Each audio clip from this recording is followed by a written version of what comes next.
Hello. So in this video, we're going to talk about Alex Turner's film Dead Birds, which is a historical horror film set in Alabama in 1863. I actually think it's a pretty good little horror movie. I think the acting is really, really good. I think the storyline is basically good, but with some problems that I'm going to talk about. And considering that it's a, I think, fairly low budget horror film, and that it was shot in 21 days, I actually think it's a remarkably good movie. A lot of the historical stuff is reasonably solid. The costumes are decent. The visuals are pretty good. There's some bits of the like CGI demons and whatnot that are not amazing, but it was from 2004. So by the standards of CGI in 2004, a lot of it's really solid. And some of it's just, But what are you going to do? So the story is this gang of Confederate soldiers, William and his brother Sam, their sort of sidekicks, I guess, Clyde and Joseph, and then they're sort of, it's unclear whether he's a slave or whether he's another sort of free member of the gang, but they have an African-American man named Todd, and then their sort of woman on the inside is Annabelle. So this is the gang. We start out, basically, they rob a bank, killing a bunch of other Confederates, so fair play to them for robbing and murdering Confederates, though they are also Confederates, so fuck them for that. But that's largely incidental to the movie. The fact that they are Confederates is not really super important, apart from the fact that Annabelle and William met while he was in a hospital recovering from wounds alongside his friend Jeffy Hollister. So, but that's developed in flashback later on. So, the gang robs these Confederates, kills some other people, rides out of town, and they go to the Hollister house. This is now an abandoned house that William and Annabelle had been told about by Jeffy Hollister before he died.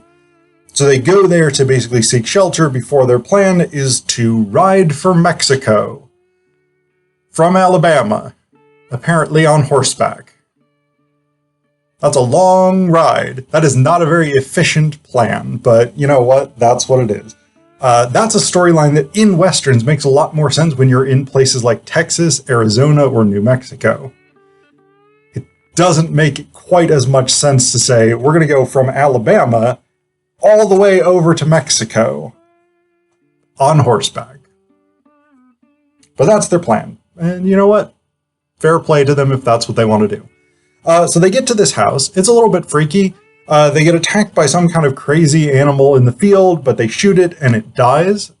And they're like, what the fuck is this crazy motherfucker? But then they're like, guess that's fine. Just a weird thing that we shouldn't at all be concerned about. So then they go up to the house. They're like checking around the house to make sure nobody's there. They see some footprints in the dust. So they're like, oh, maybe somebody's here. We gotta search the place. So they do that. It's a very creepy old house, etc., etc.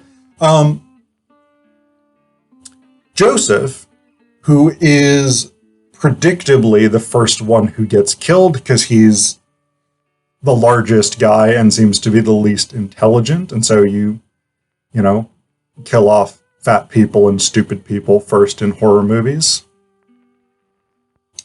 As a fat person, I resent that a little bit. But so he's the first one who really starts like, there's some crazy shit going on here, because he hears a child's laughter in one of the bedrooms and then goes to investigate. So they're going through this house, they're going through the barns, etc., etc. There's some weird stuff, but nothing really like, hey man, we should be getting out of here because this is demons. Just some unsettling things. So they settle into the house. Sam, Clyde, and Joseph start playing cards. William and Annabelle go have sex in one of the bedrooms. Joseph's sort of just wandering around, checking some stuff out. There's a door that he wasn't able to open, and that seems to be really bothering him. And eventually, after a long time of having been there and just hanging out, Joseph's like, well, I guess I should take care of the horses. So this is one of the problems I have historically with this. If you were cavalry during the Civil War, taking care of the horses is going to be one of the first things that you do. Like, you're not going to show up, be like, let's chill for a bit, then we'll deal with the horses. No, your horses are crucial to you. So that would have been the first thing that they would have done, maybe apart from checking the place out to make sure no one was there. But that's a minor thing, minor quibble. So while Joseph is out going to get some water for the horses, he gets to the well, and then from the bottom of the well, he hears, "Help, help, my father threw me down here. Please rescue me." So Joseph's like, that's a child in the well. I'm going to throw this bucket down to try and get them. He starts pulling this child up, gets grabbed by a demon, pulled down into the well. Joseph done. Check him off the list of people to murder. Only he's not properly dead. He ends up sort of wandering around, undead, demonified perhaps, but there's not really too much else that goes on with Joseph. He's just kind of now the missing person that the rest of them are out looking for. During all this time, Sam has actually been shot in the shoulder, so they're doing some medical care on him. He's weakened from blood loss, etc., etc. So he ends up going to take a nap, basically. The rest of them are sort of wandering around, guarding the gold, just sort of doing random stuff that mostly seems to involve just like searching the house for no particularly compelling reason, apart from to get them on their own so they can one by one get knocked off by demons. What we come to find out through various sort of bits and pieces, in one of the outbuildings, the slave quarters, William and Todd find an old journal, and Joseph is immediately like, yep, that spells for resurrecting the dead. Because apparently the slaves on this plantation knew how to resurrect the dead, and also Joseph knows enough to recognize that immediately. So that's pretty fucking racist right there. The idea that black people or slaves just know how to do black magic, not really great. Not a great look for this film, but it serves a particular plot purpose, which is that the former owner of this house, Mr. Hollister, Jeffy's uncle, I think, Jeffy's relative in some way, but Mr. Hollister, his wife had died, and he was like, I'm going to resurrect my wife, because that seems like a totally normal and good thing to do. So he gets his slaves to write up some spells to resurrect his wife. These spells involve human sacrifice, so he brutally tortures and then murders his slaves to resurrect his wife. Not 100% clear that the slaves sort of knew that was going to happen, but it seems fairly predictable if you give your slave owner a black magic spell for resurrecting the dead that involves human sacrifice, that you are likely to be among the first he sacrifices.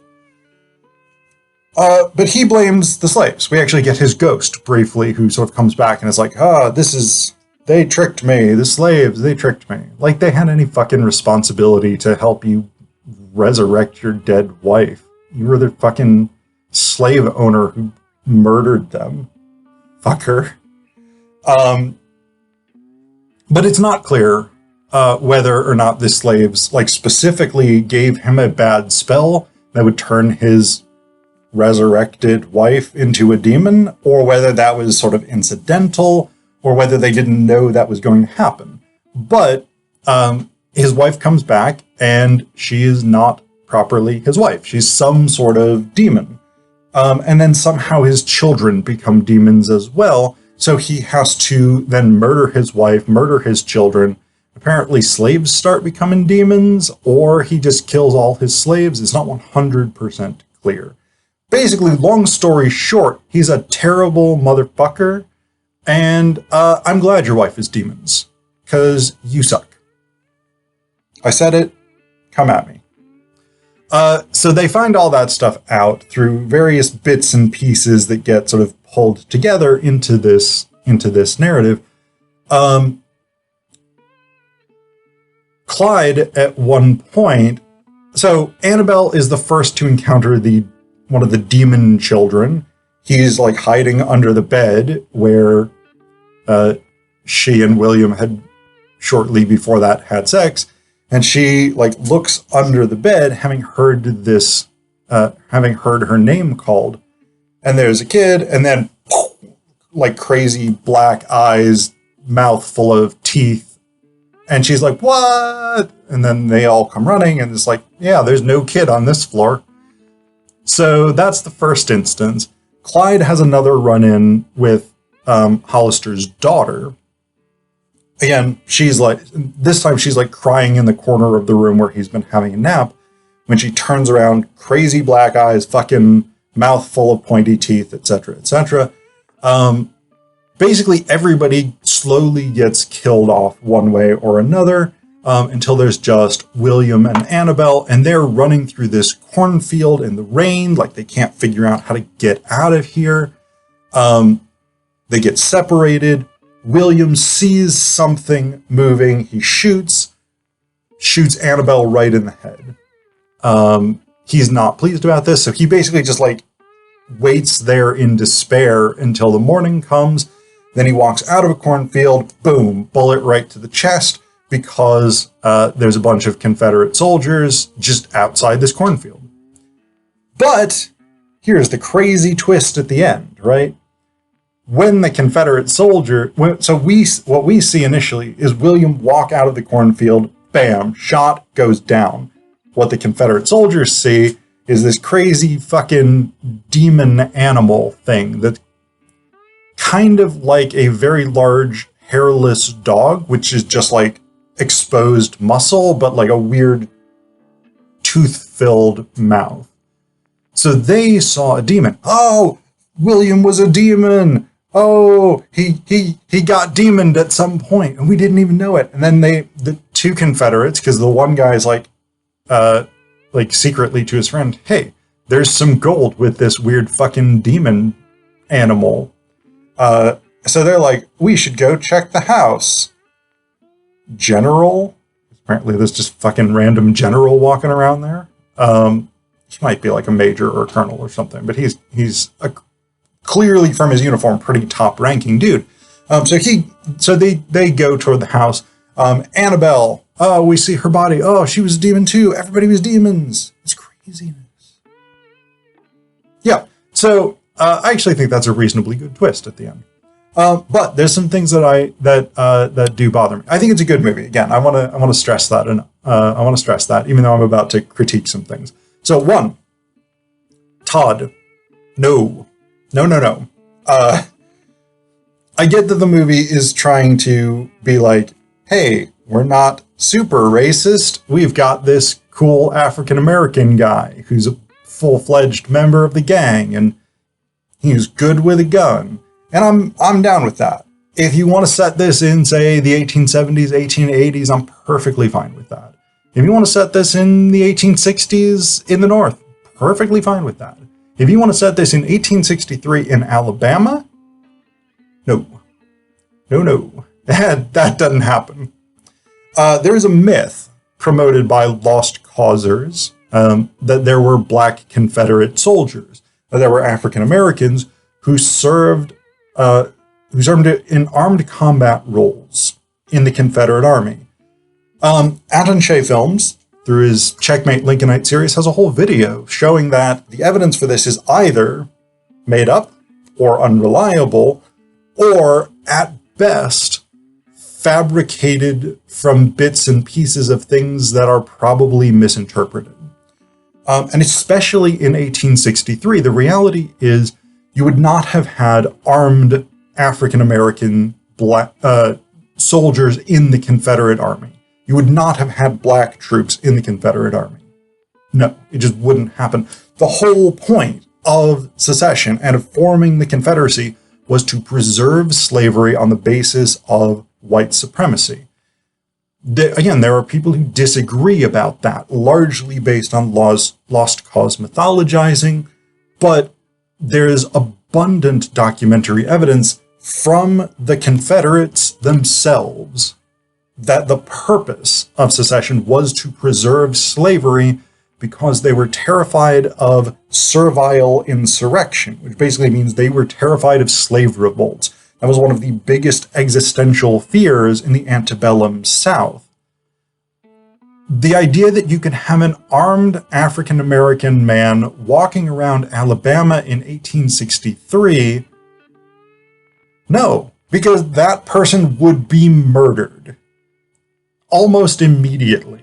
Like Todd has a gun. He has a pistol in addition to his knife. Whether that person is a slave or free, in 1863 in Alabama, if you have an African American with a pistol, that person is going to get murdered. The idea that you have a bunch of Confederates, and again, they do run into other batches of Confederates at the beginning of this movie. The idea that those people are all just like, yeah, whatever, that's a totally normal thing that we would reasonably expect to see as Confederates. No, completely historically inaccurate. So there's that bit that bothers me. The other racial problem, again, this is one I mentioned before, but the idea that like, oh, I can just have my slaves whip up a voodoo resurrection potion or hoodoo resurrection potion or whatever it is. I think it would be hoodoo because they're in Alabama, and I think that's the term largely outside of New Orleans. Minor point again there. But that idea that like, oh, black people just know evil magic. Problematic. So there's those things. The other minor historical point that bothered me a lot. Much of the movie takes place in the rain, and characters repeatedly go out into the rain, draw their guns. This is 1863. These are going to be cap and ball revolvers. Many of them appear to be 1860 Colt Armies, which are a pretty nice Civil War era gun. Joseph seems to have either a brass-framed Remington or a Spiller and Burr revolver. I can't 100% tell just from the bits we see of it, but many of them are carrying 1860 Colt Armies. These revolvers, to load them, you have to put straight black powder into the chamber, then put a bullet in and compress it. Then you have to put a firing cap, which I forget what it has. Fulminate of mercury, I think, is what's inside it. You put that on the nipple, in the back of the chamber. All of that stuff, with the exception of the bullet. But black powder, caps with fulminate of mercury, they are very susceptible to water. So the fact that William has his gun out actually both of his guns at various points, has his guns out for extended periods of time in the rain, does not seem to unload, dry, and reload them, as far as we can tell. But the fact that he has his guns out for extended periods of time in very heavy rain, and they are still able to fire, is extremely unlikely. What would be most likely is that when that hammer drops after he pulls the trigger, that's going to click. That cap is ruined, and probably that black powder is ruined. Again, that's a minor quibble, but I was a Civil War reenactor for much of high school, and so I studied this stuff a decent amount. It's just a bit that bothered me. It's not important for the overall movie. And again, if this were, say, the 1870s, 1880s, where you were talking about guns like Colt Peacemakers or the sort of Smith & Wesson revolvers that became very popular in that period, yeah, I don't have that much of a problem with that. You can fire a gun in the rain if it is a self-contained cartridge bullet. If it's a cap and ball revolver, your chances are much, much slimmer. So I have a problem with that. I think realistically, it wouldn't have been that difficult to have just set this in the 1870s or 1880s and told the story the same basic way. I don't think that would have been a problem. I think it introduces some historical consistency and accuracy issues to have it in 1863 the way that they do. But again, if you're not bothered by that, then the movie itself is solid. Nothing to worry about, unless you're, like me, going to be sort of picky and pedantic about that. Also, the racism issue.